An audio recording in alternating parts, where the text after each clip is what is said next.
If you get reduced sound from your hearing aid or things sound muffled, the first thing you would want to do is clean the dome.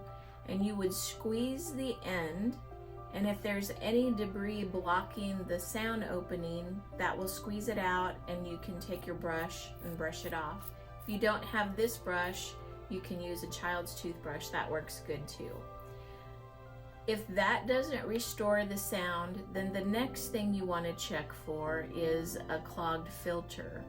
So remove the dome, and your dome may look different.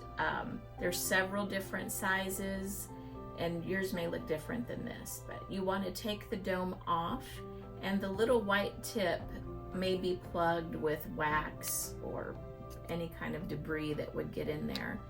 On the little stick, there's a black end and a white end.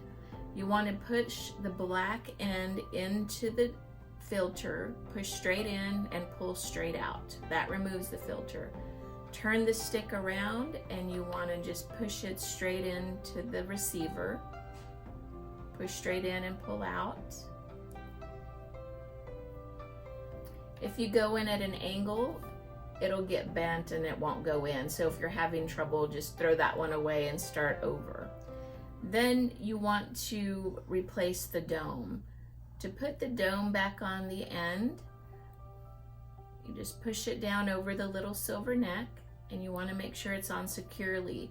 If it's not, then when you pull, it will come off very easily. And we don't want that to happen because it'll get stuck in your ear. So when the dome is on securely and you give a little tug, it's tight and it won't come right off.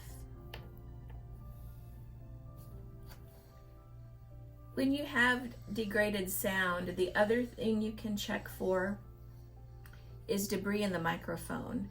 The microphones are at the very top of the hearing aid and on either side of the push button.